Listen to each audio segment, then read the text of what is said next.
My name is Jagdish Shukla और ये हमारा फर्स्ट लेक्चर है बुक कीपिंग एंड अकाउंटेंसी के ऊपर। ये सब्जेक्ट 11th कॉमर्स का एक मोस्ट इम्पॉर्टेंट सब्जेक्ट है और ये पूरा प्रैक्टिकल सब्जेक्ट होता है। और ये सब्जेक्ट कॉमर्स का मतलब ABC है।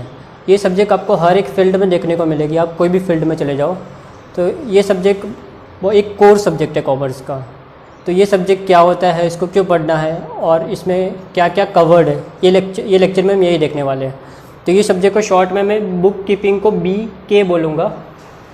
तो ये सब्जेक्ट के दो पार्ट है, बुक कीपिंग एंड अकाउंटेंसी के ऊपर। तो हम लोग आज ये लेक्चर में ये देखने वाले हैं कि सब्जेक्ट को क्यों पढ़ते हैं।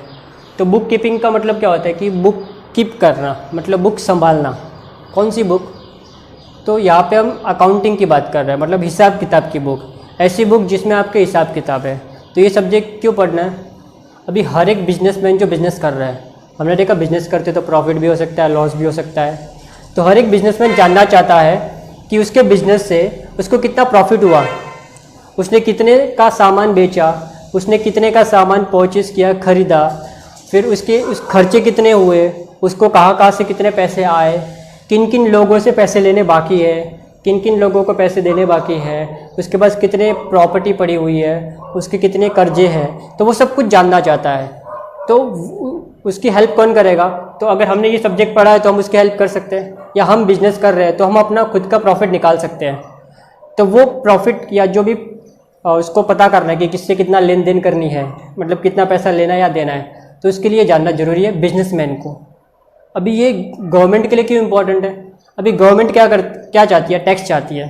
तो अगर आपका प्रॉफिट पता है तो गवर्नमेंट बोलेगी आपको इतना टैक्स भरना है या हमको इतना टैक्स पे करना है। तो गवर्नमेंट को पता चलेगा कि उसको टैक्स के थ्रू कितना पैसा आने वाला है। एम्प्लॉय भी चाहते हैं कंपनी के बुक कीपिंग के बारे में कि उनकी अकाउंटिंग हो।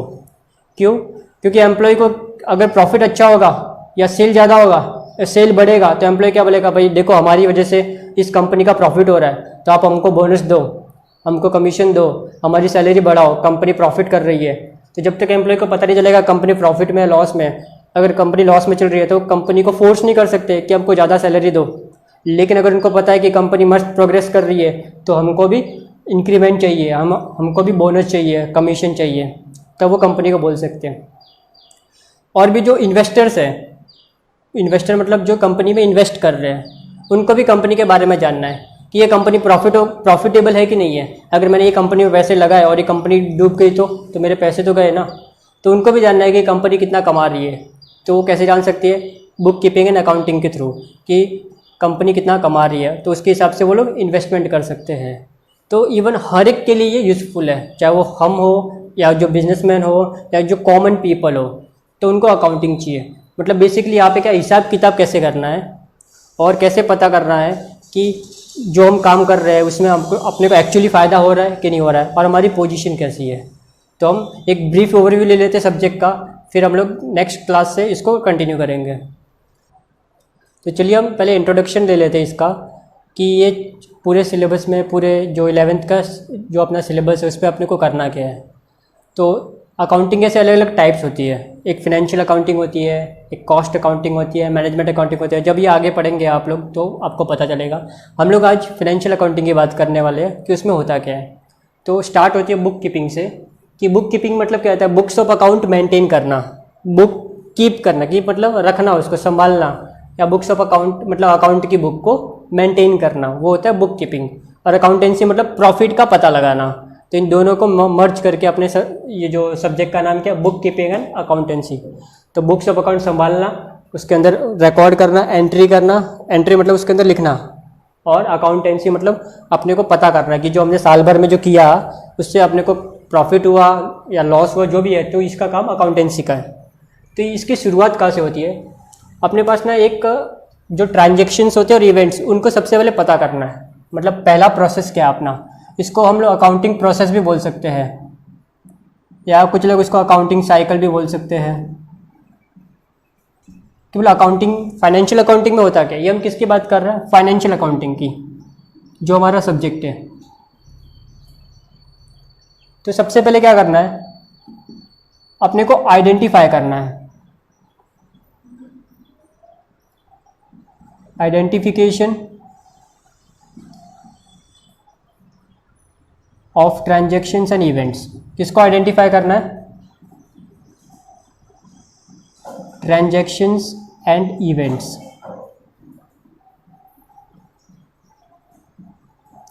वो ट्रांजेक्शन और वो इवेंट्स जो क्या करते हैं, हमारे बिजनेस के ऊपर जिसका असर पड़ता है, विच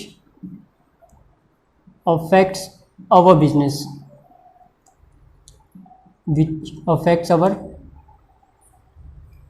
फाइनेंशियल पोजीशन,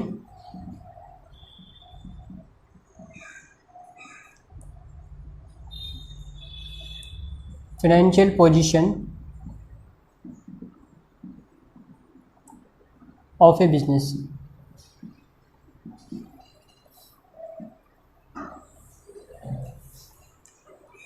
तो वो ट्रांजैक्शन और इवेंट्स को आइडेंटिफाई करना है, ये हमारा पहला काम है।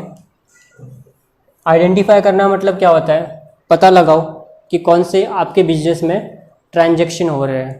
तो ट्रांजैक्शंस और इवेंट्स, ये दो वर्ड्स का मीनिंग समझते हैं। और एक फाइनेंशियल पोजीशन कहाँ की? अपने बिजनेस की। तो इसमें ये मेन वर्ड्स को समझना आपको। आइडेंटिफिकेशन मतलब पता लगाओ। अभी बुक कीपिंग में क्या लिखना है वो भी तो पता होना चाहिए ना। क्या सब चीज़ें लिख दो मैं बुक कीपिंग में? नहीं। तो कौन सी चीज़ें लिखनी है, तो ये फर्स्ट स्टेप से पता करेंगे हम लोग। तो वो ट्रांजैक्शंस, अभी ट्रांजैक्शंस का मीनिंग क्या होता है? लेन देन, या सिंपल वर्ड्स में बोलेंगे डीलिंग। जहाँ पे कुछ लेन देन हो रही है वो ट्रांजैक्शन। एग्जाम्पल के लिए सपोज आपने ना गुड्स खरीदा, मतलब सामान खरीदा, बिजनेस की बात कर रहा हूँ मैं। आपने बिजनेस में सामान बेचने के लिए सामान खरीदा, सामान बेचा, रेंट दिया, रेंट पे किया, अपने एम्प्लॉय को पगार पे किया। तो ये सब किस में आ गया? ट्रांजैक्शंस में। ट्रांजैक्शन का मतलब क्या हो गया? एक डीलिंग हो गई। नेक्स्ट है इवेंट्स। इवेंट्स मतलब एक इंसिडेंस हो गया आपके बिजनेस में, एक घटना। इंसिडेंस मतलब एक इवेंट, मतलब एक घटना। जैसे कि अचानक से आपके बिजनेस में ना गोडाउन में आग लग गई, तो ये कोई डीलिंग नहीं हुई, बट ये इवेंट की वजह से आपका जो पोजीशन है उसके ऊपर असर पड़ेगा ना। अभी आग लगने से आपको नुकसान होगा कि नहीं होगा, तो उसकी तो रिकॉर्ड करना पड़ेगा ना कि आग लगने की वजह से मेरे को नुकसान हो गया। तो वो इवेंट्स होती है, मतलब वो डीलिंग नहीं है। तो आपकी आग लग गई या चोरी हो गई, तो ऐसे कोई इंसिडेंट्स होते हैं, उनको क्या बोलते हैं? हम इवेंट्स बोलते हैं। तो कौन से ट्रांजैक्शन और इवेंट्स को लिखना है? वो जो हमारे फाइनेंशियल पोजीशन के ऊपर असर डालते हैं, मतलब वो ट्रांजैक्शन या इवेंट जिससे अपने को कुछ फ़ायदा हो सकता है या हो सकता है नुकसान हो सकता है, या वो हमारी कोई प्रॉपर्टी बन सकते हैं, तो उन्हीं को लिखना है। और वो भी इन टर्म्स ऑफ मनी होना चाहिए। मतलब ऐसी चीज़ें जिसको मनी में मेजर नहीं कर सकते, उसका अपने बुक्स ऑफ अकाउंट में कुछ है ही नहीं, जगह ही नहीं है। मतलब अगर आप उसको पैसे में मेजर नहीं कर सकते तो उसको बुक में लिखोगे कैसे कि ये अमाउंट कितने रुपए का खरीदा? तो आपके पास एक नंबर होना चाहिए, एक वैल्यू होना चाहिए, जिसको बोलते हैं मॉनेटरी वैल्यू होनी चाहिए। तो पहले स्टेप का मतलब क्या है? वो चीज़ें हम लोग रिकॉर्ड करेंगे जो हम लोग मॉनेटरी मनी में मेजर कर सकते हैं और जिसका हमारे बिजनेस के पोजीशन पे असर पड़ता है। अभी फाइनेंशियल पोजीशन क्या होता है उसको डिटेल में हम लोग आगे देखेंगे। इन शॉर्ट वो हमारा प्रॉफिट और लॉस समझ लो फिलहाल। किसके? हमारे बिजनेस के। अभी बिजनेस हमारा होना चाहिए। अभी अपने पड़ोसी के बिजनेस पे क्या असर पड़ रहा है उसका हमें यहाँ पे कोई रिकॉर्डिंग नहीं करना है, या हमारे घर पे क्या असर हो रहा है उसका कोई रिकॉर्डिंग नहीं करना है। खाली हमारे बिजनेस की बात कर रहे हैं हम। प्रॉफिट लॉस किसका निकाल रहे हैं, हम अकाउंटिंग साइकिल किसका देख रहे हैं, हम अकाउंटिंग प्रोसेस किसका देख रहे हैं, हमारे बिजनेस का देख रहे हैं ना। तो सारे ट्रांजेक्शन नहीं डालने, हमारे बिजनेस के फाइनेंशियल पोजीशन पे क्या असर पड़ रहा है। तो ये हमारा पहला स्टेप है। बट अपने को एक्चुअली जो क्वेश्चंस रहेंगे ना उसमें सब कुछ ट्रांजेक्शन और इवेंट दिया रहेगा, अपने को पता लगाने की जरूरत नहीं। ये रियल लाइफ की बात कर रहा हूँ मैं, रियल लाइफ में आपको पता लगाना है। चलो हमने पता लगा दिया, उसके बाद क्या करें सर? चलो अच्छी बात है, पता चल गया। अभी क्या करना है कि ट्रांजेक्शन और इवेंट्स को पता लगाना है। अभी पता चल गया, अब इसके बाद क्या करें? लिख दो बुक में। तो कौन सी बुक में? तो एक बुक का नाम है तो जर्नल। हम लोग क्या करेंगे? पास करेंगे जर्नल एंट्रीज। क्या करेंगे? जर्नल एंट्रीज पास करेंगे। एक जर्नल करके बुक होती है, उसमें क्या करेंगे हम? वो एंट्रीज को जाके लिख देंगे। अब ये एंट्रीज कैसे पास होती है वो ये चैप्टर में पढ़ने वाले हैं, मतलब ये पूरा डिटेल में, ये सिलेबस में यही है अपना कि ये कैसे करना है। तो ये अपना काम रहेगा, ये ऑलरेडी उन लोगों ने क्वेश्चन में दिया रहेगा कि ये हुआ बिजनेस में। तो हम क्या करेंगे उसके बाद उसकी एंट्री पास करेंगे, मतलब बुक में जाके उसको लिख देंगे बुक कीपिंग में। कि भाई मैंने गुड्स खरीदा उसके एंट्री, गुड्स बेचा उसके एंट्री, सैलरी पे किया उसके एंट्री, इलेक्ट्रिसिटी बिल पे किया उसके एंट्री, जो भी हम लोग कर रहे हैं ना उन सब की एंट्री यहाँ पे रिकॉर्ड करेंगे। चलो ठीक है, एंट्री भी रिकॉर्ड कर ली। उसके बाद क्या करें, तो थर्ड एक्टिविटी क्या है, थर्ड क्या काम है अपना, तो थर्ड काम है आपको इसको लेजर पोस्टिंग करनी होती है। लेजर पोस्टिंग, थर्ड काम क्या आपने को, लेजर पोस्टिंग करनी है उसकी।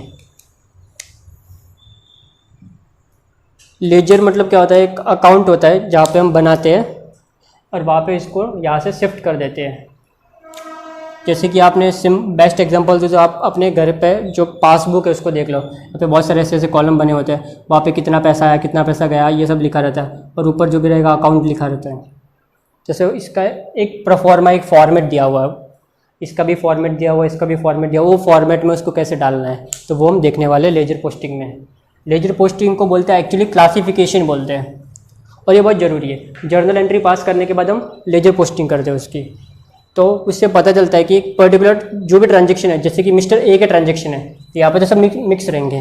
अभी ए ने साल में 400 ट्रांजेक्शन किए रहेंगे, तो एक ट्रांजेक्शन एक पेज पे रहेगा, एक ट्रांजेक्शन किसी और पेज पे रहेगा। तो इसमें क्या होता है, जो भी ए के ट्रांजेक्शन है सब एक जगह लेके जाएंगे हम लोग, और बी के ट्रांजेक्शन एक जगह, कैश एक जगह लेके जाएंगे, तो सब जो भी सेम नाम वाले हैं ना उनको एक जगह पर लेके जाना, वो लेजर पोस्टिंग है। तो उससे पता चलेगा एक्चुअली में कितना लेना है या कितना देना है, टोटल कितना खर्चा हुआ, तो वो इससे पता चलेगा। इसको बोलते हैं क्लासिफिकेशन। ये एक्चुअली क्या करता है, क्लासीफाई करता है। चलो सर ये भी कर लिया, उसके बाद क्या करें, उसके बाद तुमको साल भर करना है। साल भर जैसे ही गुड्स खरीदा एंट्री पास करो, गुड्स बेचा एंट्री पास करो, सैलरी पे किया एंट्री पास करो, ये तुमको साल भर करना है। और लेजर पोस्टिंग भी साल भर करनी है। लेकिन जब साल खत्म होगा, 12 महीने का पीरियड होता है नॉर्मली, जब ईयर एंड होगा तब अपने को क्या करना है, एक स्टेटमेंट बनाना है। क्या करना है अपने को, एक स्टेटमेंट बनाना है। ये सब लेजर को क्लोज करना है, जितने भी लेजर है आपको उनको क्लोज करके उनका बैलेंस निकालना है, क्लोजिंग बैलेंस, और इसका एक स्टेटमेंट बना दो। तो ट्रायल बैलेंस कुछ नहीं है, खाली एक स्टेटमेंट है लेजर के जो बैलेंस है इसका, क्लोजिंग बैलेंस में। तो इसको स्टेटमेंट ऑफ अकाउंट्स भी बोल सकते हो आप सिंपल लैंग्वेज में। और ये लास्ट में ना इसका बैलेंस आ जाएगा, मतलब जो डेबिट है ना और क्रेडिट वो आपका मैच हो जाएगा, इसको बोलते हैं टैली हो जाएगा। अगर आपने कोई गड़बड़ नहीं की है तो वो टैली हो जाएगा, लेकिन आपने कुछ गड़बड़ की है तो टैली नहीं होगा। तो इसको बोलते हैं अरिथमेटिकल एक्यूरेसी। अगर प्रॉपर है तो वो ट्रायल बैलेंस से अपने को पता चल जाती है। अगर राइट होगी सब कुछ एंट्रीज तो ये टैली हो जाएगा, अगर कुछ मिस्टेक की आपने तो ये टैली नहीं होगा। तो ये कभी बनेगा, एक दिन पे बनेगा। किस दिन, जिस दिन हम प्रॉफिट पता कर रहे हैं। चलो ये भी कर लिया। उसके बाद आपको बनाना है फाइनल अकाउंट्स। क्या बनाना, फाइनल अकाउंट्स।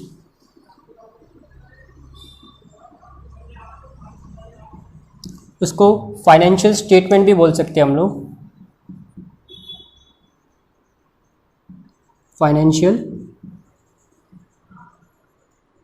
स्टेटमेंट्स। अभी इसके अंदर क्या क्या आता है, फाइनेंशियल स्टेटमेंट में बहुत अलग अलग चीज़ें आती हैं। हमको 3 चीज़ें पढ़नी है इस साल। एक ट्रेडिंग अकाउंट आता है, एक प्रॉफिट एंड लॉस अकाउंट आता है। इनके पीछे क्या अकाउंट है, मतलब ये दोनों क्या लेजर है, लेजर के पीछे अकाउंट लिखा होता है एसी। और एक है बैलेंस शीट।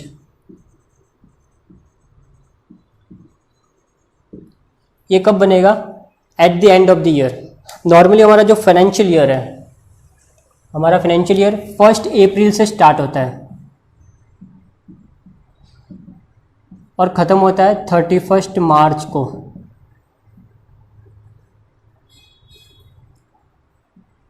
तो अभी जो साल चल रहा है उसकी बात करूँ तो इसका जो करंट ईयर कब से स्टार्ट हुआ, 1 अप्रैल 20 से स्टार्ट हुआ। अपना जो करंट फाइनेंशियल ईयर कहाँ से स्टार्ट हुआ, 1 अप्रैल 2020, और वो ख़त्म कब होगा, 31 मार्च 2021। तो आप गिनोगे तो टोटल आपको 12 महीने मिल जाएंगे। ये अपना फाइनेंशियल ईयर है।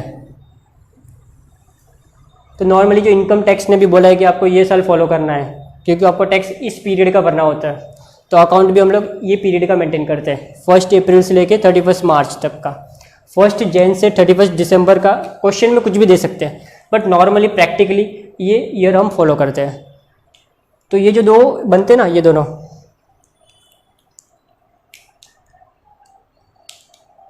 ये दोनों स्टेटमेंट बनते हैं ना आपके, ये बनते हैं एज ऑन 31 मार्च बनते हैं, मतलब लास्ट डेट कि 31 मार्च के दिन मैंने कितना कमाया। सॉरी ये नहीं, ये बैलेंस शीट, ये दो, उस दिन का अपने बैलेंसेस कितने हैं और उस दिन का अपना बैलेंस शीट का, बैलेंस शीट क्या बताता है, अपना फिनेंशियल पोजीशन बताती है कि हमारी पोजीशन कैसी है। तो ट्रेडिंग अकाउंट बनाने से क्या पता चलता है अपने को, ट्रेडिंग अकाउंट बनाने से अपने को पता चलता है हमने ग्रॉस कितना कमाया। एक ग्रॉस वेट होता है ना, वैसे ये ग्रॉस कितना कमाया, gross profit. Profit and loss account बनाने से क्या पता चलेगा कि आपने नेट कितना कमाया, आपने नेट कितना कमाया, प्रॉफिट, मतलब ये दोनों से क्या पता चलेगा कितना कमाया हमने, ग्रॉस या नेट। और ये बैलेंस शीट, ये क्या बताती है, आपकी पोजीशन, फाइनेंशियल पोजीशन बताती है। मतलब आपके पास कितनी प्रॉपर्टी है, आपके पास कितने रुपए पड़े हैं बैंक में, आपके पास कैश कितना पड़ा हुआ, आपके पास गुड्स कितने पड़े हैं, आपके ऊपर कितना कर्जा है, वो सब ये बताता है। तो ये एक दिन पे बताता है कि 31 मार्च के दिन आपके पास कितना कुछ पड़ा हुआ है, या कितने लोगों से कितने पैसे लेने हैं, कितने लोगों को कितने पैसे देने हैं। तो ये तीनों मिला के इनको बोलते हैं फाइनल अकाउंट्स या फाइनेंशियल स्टेटमेंट्स बोलते हैं। ये बहुत ही इंपॉर्टेंट पार्ट है आपके सिलेबस का, और ये अकाउंटिंग का पार्ट है, मतलब ये अकाउंटिंग में आता है, क्योंकि प्रॉफिट पता करना ये अकाउंटिंग का पार्ट है। तो ये पार्ट आपको हर साल इवन आएगा, अब 11th में भी आएगा, 12th में भी आएगा, और हर साल ये जो अकाउंटिंग का पार्ट है ये बहुत इंपॉर्टेंट पार्ट है। तो अभी इसमें से अपने को क्वेश्चंस कैसे आते हैं वो देखते हैं। नॉर्मली ये जो फर्स्ट स्टेप है ट्रांजैक्शन और इवेंट्स को आइडेंटिफाई करने का, वो जो एग्जामिनर जो हो रहा है वो खुद ही करेगा। ये आपको ट्रांजैक्शन दिया होगा, एक लिस्ट दी होगी कि ये हुआ इसके बिजनेस में, तो आपको क्या बोलेगा, पास्ट जर्नल एंट्रीज, इसके ऊपर 100% क्वेश्चन आता है। अभी ये सब करना है कैसे वो हम लोग बाद में देखेंगे नेक्स्ट क्लास में। तो ये जर्नल एंट्रीज पास करने के लिए बोलेगा, लेजर बनाने के लिए बोलेगा आपको कि लेजर भी बनाओ। फिर ट्रायल बैलेंस के ऊपर छोटा मोटा क्वेश्चन आ सकता है, वो 2 मार्क 5 मार्क या 4 मार्क के लिए आ सकता है कि जो लेजर दिया उसको क्लोज करके खाली बैलेंस लिखने हैं वहाँ पे, और कुछ नहीं है। सबसे मेन इंपॉर्टेंट पार्ट आपका यही, ये बहुत इंपॉर्टेंट पार्ट है। अगर आपने ये नहीं सीखा, ये अकाउंट्स की ABC है, अगर आपने ये नहीं लिखा तो ये नहीं सीखा तो आपको अकाउंट्स में कुछ नहीं आएगा, मैं गारंटी देता हूँ इसकी। तो ये बहुत ही बेसिक और इम्पॉर्टेंट पार्ट है। और अगर आपने ये नहीं सीखा तो आपको 11th में नहीं सीखा, 12th में या जो फर्स्ट ईयर में जब भी आप आगे पढ़ोगे आपको इश्यूज़ आएंगी। तो ये बहुत इंपॉर्टेंट पार्ट है। अगर ये आ गया तो इसमें कोई कुछ नहीं है, ये भी सिंपल है, बाकी सब सिंपल है। सबसे मेन पार्ट यही है, तो आपको इसके ऊपर ज़्यादा फोकस करना है कि एंट्रीज कैसे पास करनी है। पोस्टिंग मैं आपको एक बार बताऊंगा, आप समझ जाओगे। ट्रायल बैलेंस खाली स्टेटमेंट बनाना है, लिस्ट लेके जो भी बैलेंसेस है उसको उठा के खाली स्टेटमेंट बनाना है। फाइनल अकाउंट्स ये भी सिंपल है। तो अभी देखो इसमें ट्रेडिंग अकाउंट क्या बताता है, ग्रॉस प्रॉफिट। ग्रॉस प्रॉफिट मतलब परचेज सेल करने से जो प्रॉफिट हुआ, जो परचेज सेल करके हमने जो ग्रॉस कमाया वो, और ये सारे खर्चे लेस कर दो इसमें से, मतलब आपके सैलरी, मेंटेनेंस, लाइट बिल, एक खर्चा डेप्रिसिएशन होता है, वो सब खर्चे लेस करके ये आता है। और ये फाइनेंशियल पोजीशन जो जो आपके पास एसेट पड़े हैं उनका लिस्ट बना दो, लायबिलिटी पड़ी है उनका लिस्ट बना दो, और ये लास्ट में टैली हो जाएगी आपकी। इनका जो भी डिफरेंस है, प्रॉफिट आएगा या लॉस आएगा। नेट प्रॉफिट भी हो सकता है, नेट लॉस भी हो सकता है, सेम प्रॉफिट और लॉस दोनों हो सकता है। तो मैं यहाँ पे दोनों लिख देता हूँ वर्ड, ग्रॉस प्रॉफिट। बट हम लॉस निकालने के लिए अकाउंटिंग नहीं कर रहे हैं, बट लॉस हो सकता है। ग्रॉस प्रॉफिट और ग्रॉस लॉस कुछ भी हो सकता है। सेम यहाँ पे भी नेट प्रॉफिट या नेट लॉस कुछ भी हो सकता है।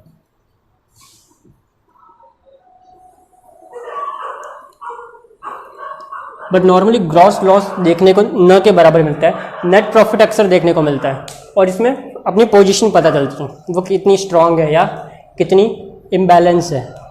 तो ये पूरा अपने को इस बार पढ़ना है। तो ये पूरा फाइनेंशियल अकाउंटिंग का एक मेन प्रोसेस है, बेसिक्स है। तो इसके अलावा आपका जो दूसरा पार्ट है, कुछ चैप्टर्स इसके अलावा अलग से होंगे, तो उसमें भी आपको क्या ये सब कॉन्सेप्ट यूज़ होंगे। अब इसमें क्वेश्चंस कैसे आएंगे, जैसे कि ट्रांजैक्शन दिया तो जर्नल बनाओ, या जर्नल दिया है और उसको 2 क्वेश्चन पूछ सकते हैं, जर्नल भी बनाओ, लेजर भी बनाओ। कभी कभी आपको फिर जो फाइनल अकाउंट्स टॉपिक है उसमें आपको ट्रायल बैलेंस दिया होगा और कुछ एक्स्ट्रा इन्फॉर्मेशन नीचे दी होगी, 2-4 एडजस्टमेंट्स, उनको लेके आपको बोलेगा ये फाइनल अकाउंट बनाओ। तो ये 2 क्वेश्चंस डेफिनेटली आएंगे, एक तो इसके ऊपर और एक इसके ऊपर, कि जर्नल एंट्रीज और लेजर के थ्रू, ट्रांजैक्शन के थ्रू ये दोनों बनाओ, या फिर ये दिया रहेगा और कुछ और इन्फॉर्मेशन दी रहेगी और आपको ये बनाने के लिए बोलेगा। तो ये इंपॉर्टेंट क्वेश्चंस है।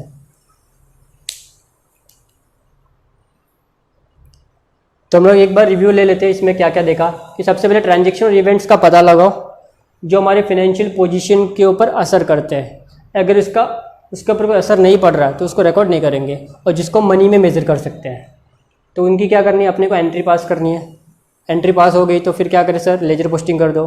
लेजर पोस्टिंग भी हो गई, क्या करें, अभी एक स्टेटमेंट बना दो। फिर वो स्टेटमेंट को लेके अपने को क्या बनाना है, फाइनल अकाउंट्स बनाने हैं, और पता करना है कि हमारे बिजनेस में प्रॉफिट हो रहा है, लॉस हो रहा है, और हमारी पोजीशन कितनी स्ट्रांग है या कितनी वीक है। नेक्स्ट क्लास में हम कुछ इंपॉर्टेंट टर्म्स देखने वाले हैं इस सब्जेक्ट के रिलेटेड, क्योंकि हर एक सब्जेक्ट साइंस होता है, तो ये सब्जेक्ट भी एक साइंस ही आपका। तो इसमें कुछ इंपॉर्टेंट टर्म्स है जो ये सब्जेक्ट में यूज़ होने वाले हैं, तो वो हम नेक्स्ट क्लास में देखेंगे। तो नेक्स्ट क्लास बहुत इंपॉर्टेंट क्लास होने वाली है। स्टार्टिंग की 2-3 क्लासेस आपको मिस बिल्कुल नहीं करनी है, बहुत इंपॉर्टेंट क्लासेस है। सब्सिक्वेंट क्लासेस इतनी इंपॉर्टेंट नहीं रहेंगी, लेकिन स्टार्टिंग की कुछ क्लासेस जो थियोरी है बेसिकली वो बहुत इंपॉर्टेंट रहेगी। Thank you for watching, see you in the next class.